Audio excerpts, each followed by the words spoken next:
podcast.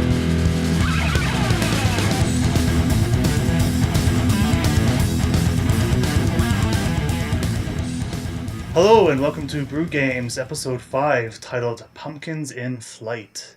I am Joe Evans. I'm Tyson. From Shaughnessy. And And I'm Adam Eliason. So once again, I'll go over why we're doing this podcast. Joseph and myself have a large collection of Steam games that we've bought games on sale for cheap and then never actually ended up playing them. So now every 2 weeks we challenge each other to a game of the other person's choosing. And then we challenge each other to some beers as well, and then we review them both. So last week we had Tyson on, and we challenged him to play Forced, and he challenged us to play World of Goo. Yep. Let's get to it. Okay, so we'll have the beers first, so yeah, what did you have for us this week? Well, so last episode I got you guys a beer that didn't go over that great. So obviously get a beer from a different company, and I believe you said it was like soap, yes, the last beer. well, If you guys stuck yeah, around it in the was YouTube totally version for the special clip. beer. Yeah. So, anyways, What did you get first this time? yeah, this time I got from Flying Monkeys here, Smash Bomb Atomic IPA beer. So here you go. Trippy. And thought about this a little bit more, and anyways, on Beer Advocate, it's got a very good score, 88, I believe, and it's another. Did you drive like a maniac on your way over here? Well, I was in my old 4Runner and kind of vibrates, and yeah, I was a little bit in a hurry, running a bit late. It's not the first time this has happened. Well, it's the first time for you. It So I probably guess now we're even. well, But I it's just probably did it on not the going to be the carpet. last either. Yeah, well, From what I've had from it so far, it's pretty good. Mm-hmm. wow. Okay, good.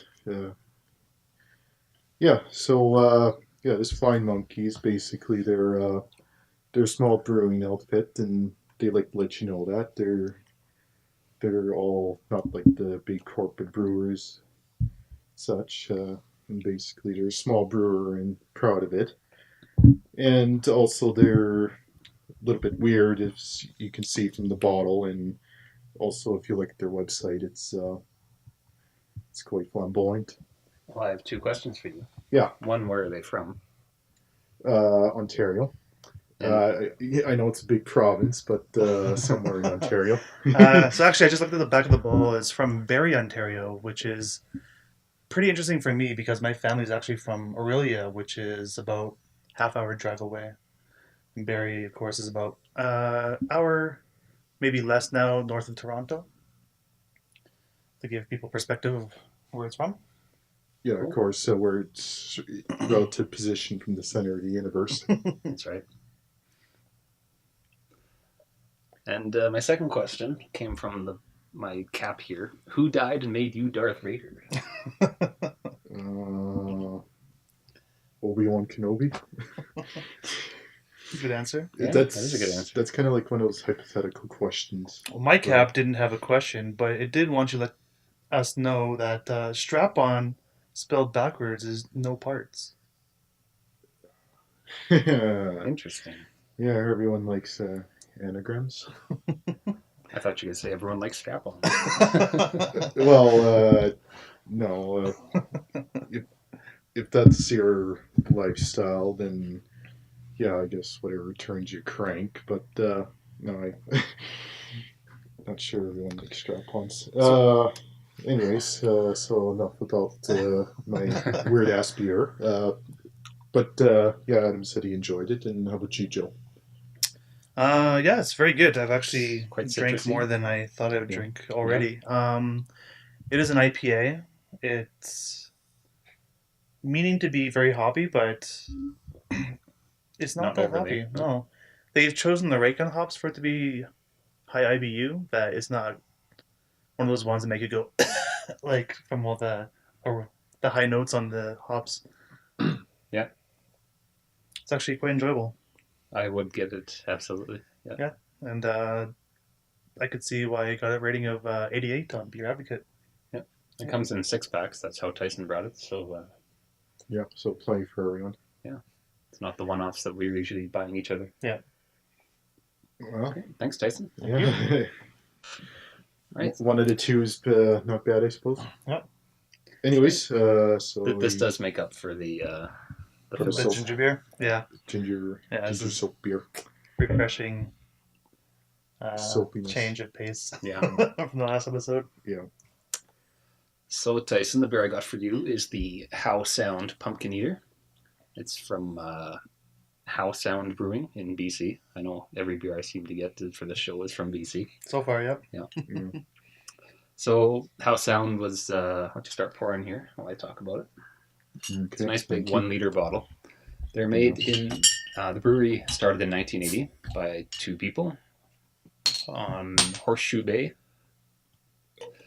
And they say that's about the time the craft brewing renaissance came about. Their website doesn't have a whole lot of history about it. They talk about prohibition, but they didn't start till the 80s. So Yeah. From what I was reading before, one of the people that started Howe Sound, he's actually considered the grandfather of modern craft brewing. really, Yeah. is that John Mitchell or Frank Appleton? Or no? I think it's John Mitchell. Okay. Yeah. Interesting. So, initial thoughts? Well, initial thought is I had a whiff first, and it does smell like pumpkin spice. So they got that part. As for on tasting it, I got more of a hint of dark chocolate than pumpkin, actually. Okay. Really. But it's not a bad taste, regardless. As for if I get it myself, I'd probably get it for like the season, like basically between Thanksgiving and Halloween. But Canadian Not some- Thanksgiving. yes, for any American viewers, I think we have a few. Yeah. Nice. yeah. So good seasonal beer. Not something I drink every day, because I'm assuming it pricey enough with the large bottle. It was $10.99 at Co-op. I'll give you the other stats as well. It's 8%. Got a rating of 87 on Beer Advocate, and it's a 19 IBU.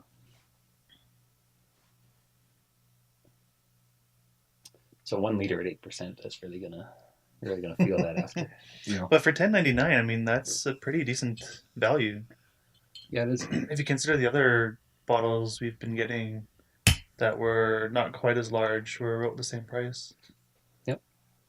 Well, it's got a resealable cap here, so You don't have to drink it all in one I don't have to sitting, drink it but- all in one But who sitting. doesn't drink all I the beer would. in one sitting? I guess we didn't finish the ginger beer last time. Yeah, we won't No. talk about that. Went to the sink. I said we won't talk about that. We'll edit that out. Yeah, the I'll leave it in. So would you recommend it for people? Or if people like pumpkin, would you say definitely get this? If people hate pumpkin, would you tell them not to try it, or still give it a try because you said it well, doesn't have that much of a pumpkin taste to it? It has more of a It's- dark it's- chocolate, it- right? yeah, it still get a pumpkin smell. So probably if people don't like The smell. smell pumpkin, still Mm. find it offensive. But how about the taste? Well, like I said before, it's more of a chocolate taste. So I guess if you want to hold your nose and try it, then Fair enough. So that'll wrap up the beer tasting. And I want to go on to reviewing the games we were challenged to. So last episode, you challenged us to World of Goo, yes. and we both had a little bit of time with it. This was the game I was talking about last time. The one that I said I played for like 2 minutes. Yeah. This was the game. Okay. I did play more of it this time though. Okay, that's good. So should I start off with my thoughts on the game, or do you want to start off? I'll start off because I think you have a lot more to say than I do. Sounds good. For a puzzle game, it's fairly fun. I don't play a whole lot of the puzzle games, but when I do, I usually get addicted to them. But not so much in this case. Yeah. There's 5 worlds. I got halfway through the third one before kind of giving up. Not because it was. I don't think they got any more difficult as time went on. It's just I kind of stopped caring. But my biggest gripes, it wasn't bad, but my biggest gripe about it is the settings. There's no settings at all. No. You can't pick your resolution. You can't turn music off or adjust your volume or anything. It is what it is. Yeah. You take it or leave it. Yeah. That sounds like you left it. Yeah. Yeah. Did you get to the fork in the road? Yeah. Well, I got to the third world, so Okay. I played every level in the first world, every level on the second world, and then Okay. partway through the third one. And I use 3 monitors and for my gaming desktop. Okay. So I game on my middle monitor, but the game doesn't limit your mouse. So you can click outside of the game. So if you're trying to go quickly, I would often click outside of the game. It would minimize my game, and then you have to open it back up again. And yeah, I did that quite a few So times. very poor multi-monitor support, even though it's a full screen game. Yeah. I couldn't even, all the footage you'll see is from Joe's machine because I couldn't even get a recording of it. So, yeah, I think they could have used some help in that part. But Well, it's quite an old game now. I think it was their first game that they built, is it not? Yeah, probably. Yeah, so. And well, from what I heard, they worked on it in a coffee shop. Okay. So that's an interesting tidbit about that company. So when I played it, I had a little bit of a different experience, I think, than Adam, because I've played Little Inferno, which is the company's second title, I believe. And the universe felt very similar, if not the exact same. And I have theories that it is the same universe, and that Little Inferno takes place after World of Goo, for very good reasons. It seems with World of Goo, you're collecting all these resources for a mega corporation, and they're trying to hold a monopoly on the resource and energy. And with Little Inferno, there is no more energy, and to keep warm, you have to throw things in the fire. So I'm thinking that these two games share the same universe, where Little Inferno is the after effects of what happens in World of Goo. But right? I have not finished World of Goo myself, so I don't know what happens at the end. So I'll have to complete that and see what does transpire. There was a little sign saying that things change in World 4. Okay. Still didn't convince me to play to World 4, but Well, So- I think I got that far, but I'm not going to spoil it here. Play through it and find out for yourself. Yeah. So some of you actually got further than I did, because you're calling them worlds, but I called them chapters. chapters. So, the yeah, same so, thing. I'm going back to old school Mario. I only got as far as completing chapter 1, where you escape with the eyeballs. Yeah, so I got halfway through chapter 3.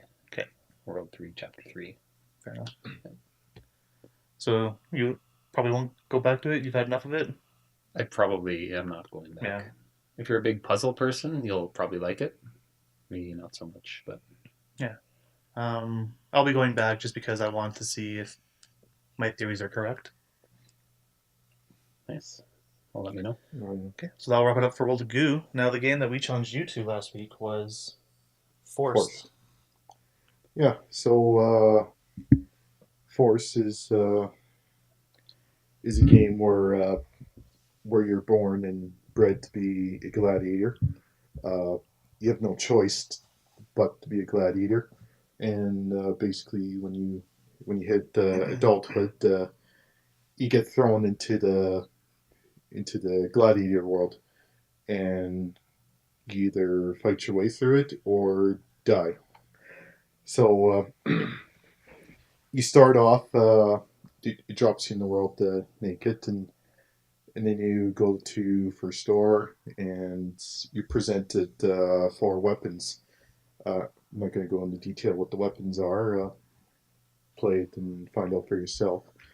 And you pick a weapon, and then starting off, you just go and the game introduces you to the mechanics, and part of it is you got this little spirit guide or orb uh, that tells you how to go through the game.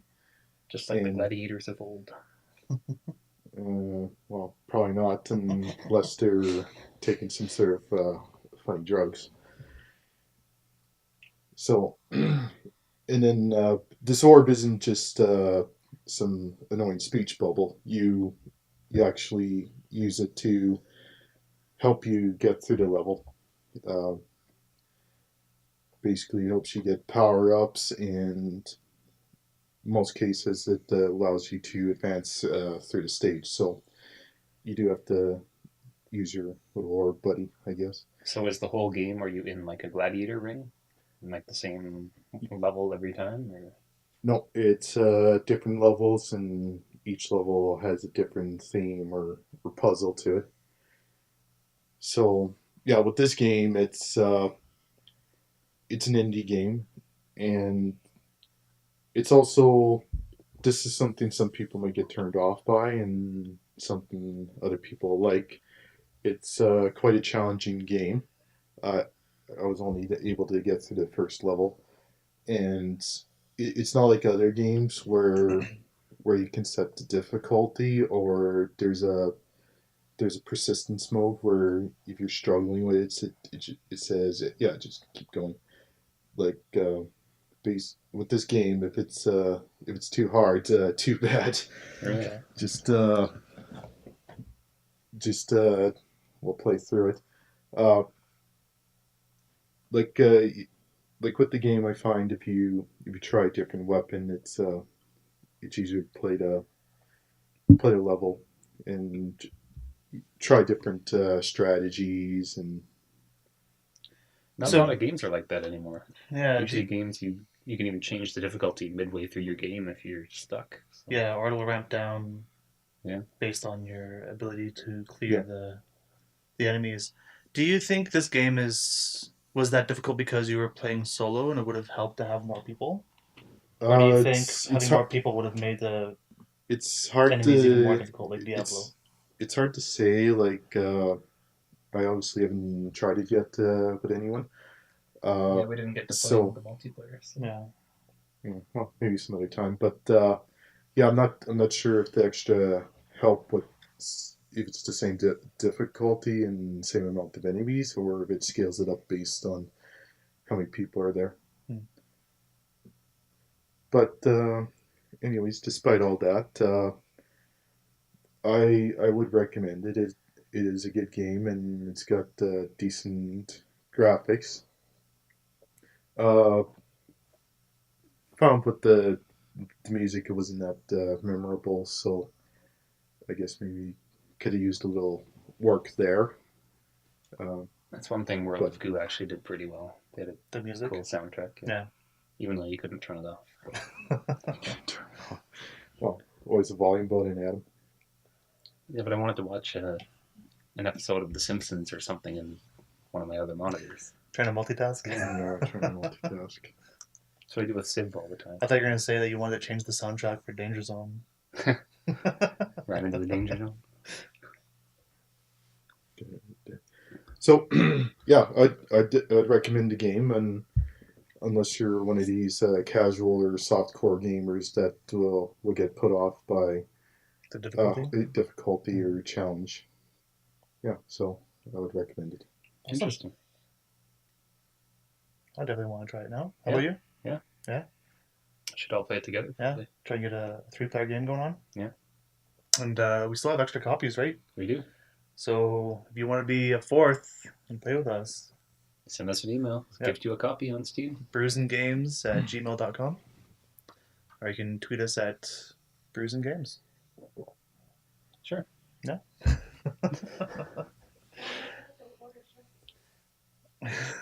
We'll get there. So that will wrap up our reviews, I guess. Yep. And we'll go on to the new challenges. So this being part 2 with Tyson, next episode will be just Adam and myself for the next 2. Yep. And then in episode 8, we'll have a guest coming back. So you want to do your challenge first, or should I challenge you first? You challenge me first. Okay. So the game I'm challenging you to, because we're a week before Halloween, is The Walking Dead by Telltale Games. Nice. I've been wanting to play this for a long time. Yeah, I so I just noticed that haven't you have gotten both around to Season it. 1 and Season 2 Yeah. on your Steam list, so gonna get you into Season 1. Sweet. This is a game that I've owned for a while as well, but I've never played. I've always hesitated to play it for some reason.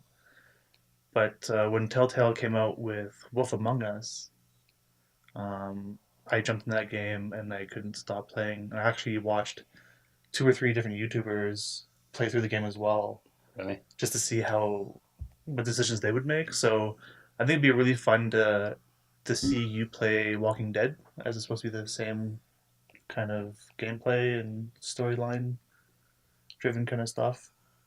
So get you to play that, and then that'll give me kind of maybe a base or something to convince me to go in there and play it myself.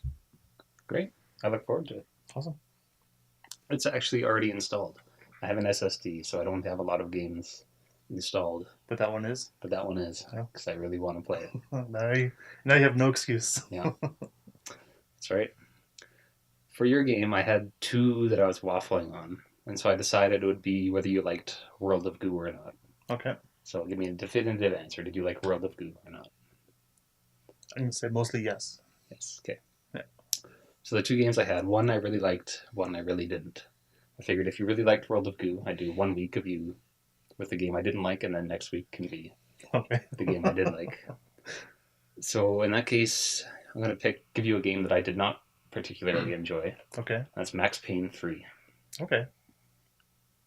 And it was an okay shooter game, I guess, maybe, but it did not feel like a Max Payne game at all the whole time I was playing it. Okay. It's just cutscene after cutscene of him drinking, basically. Sounds like my life. But yeah, let's see if you agree with me. Whether you played 1 and 2, right? I played 1 quite a few times. When that game first came out, I was just crazy about that game. I got the special edition that came with the mouse pad, and I used that mouse pad for years and years and years until I finally was like, okay, this thing's been abused enough. I need to like get rid of it. Number 2, I played a bit of it, but wasn't as excited playing that game as I was with number 1. And I actually found myself leaving number 2 and going back to number 1, back when number 2 was relatively new. Really? And I never did finish it. It's something that I feel bad about because I do want to play through number 2, but I don't think I'll have any issue jumping ahead to 3. Yeah, it's not going to affect you playing 3 at Yeah, all. because I heard number 2, like the storyline was just not even, just way off. Yeah. In the field, whereas hopefully 3 is a little bit more in line with 1, but yeah, we'll see. Like I said, to me, it didn't feel like a Max Payne game. Yeah. But As long as there's no like crying baby. yeah, that was annoying. That was probably the worst part of 1. Walking along that blood path. But yeah. Yeah. That's the first thing I think of when I think of Max Payne 2. Stupid crying baby. Yeah, because you'd fall off and have to like restart it, and like Yeah. the whole time just like, I'm just aggravating. So eventually, like, I played it back when I was living at home because it came out so long ago. Yeah. And yeah, eventually my parents were like, mute the TV. Like, jeez. Yeah. So I did, yeah. And it actually helped.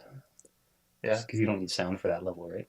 It's probably better. Like I know why they do it, because they use the audio to make it more difficult of a puzzle. Because honestly, yeah, if you walk off the blood trail, then you fall through the darkness and you have to reset. So like, just doing that by itself is not hard, but that annoying noise is what like throws you off. Yeah. So I think anyone who's played the game knows what we're talking about. Mm-hmm. And maybe for the YouTube version, I'll insert a little clip of that scene, just to bring you guys back and annoy you. Should we have a moment of silence where you can just superimpose it on the audio as well? No, I'll fit it in there somehow. All right. Okay, so that will wrap up the new challenges. Yeah. And for the mailbag, we don't have anything in the mailbag for this episode. No one wants a copy of Forced? Really? But we do have our own shirts now. Which are pretty sweet. Yeah, so I will have a link for you guys to follow in the show notes for the episode on the podcast or the iTunes feed, as well as on the YouTube video. We'll put a link in the video as well as the description below. And how much are they? So they are $16 US, and then with shipping's like $5.95, something like that. So for about $20-$25, you can get yourself a shirt all set and done. If you're in Canada, if you're in the US, even cheaper. Nice.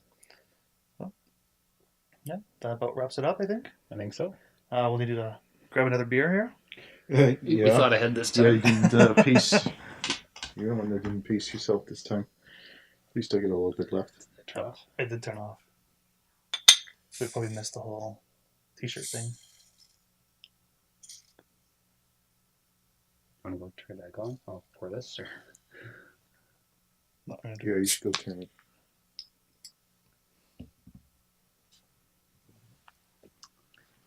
So once again, our camera turned off after half an hour, which means we've been talking for too long. Joe's going to go I turn thought it we were on. doing good for time, but you never I know. thought so too. So Joe's going to go turn it on, and Technical difficulties. because the beer we got, or Tyson got us, is so good. But so foamy. Sorry, it foamed over again. Because it was so good, we drank it What was my all. reason for stopping early? Gotcha. We didn't clear the card. So it's just audio for now. Yeah. So yeah, the beer was good, so we drank it all. So now we had extras prepared for our toast at the end here. Yeah. And Tyson's beer is 1 liter, so he definitely still has some left. So thanks guys for listening. Yeah, and well, thanks And, for having me on these episode, guys. Thanks for coming, Tyson. Yeah, thanks for being on the show. That was awesome. Yeah, it was fun. Well, let's cheers out. Yes, cheers. Cheers. Time. Cheers. Cheers.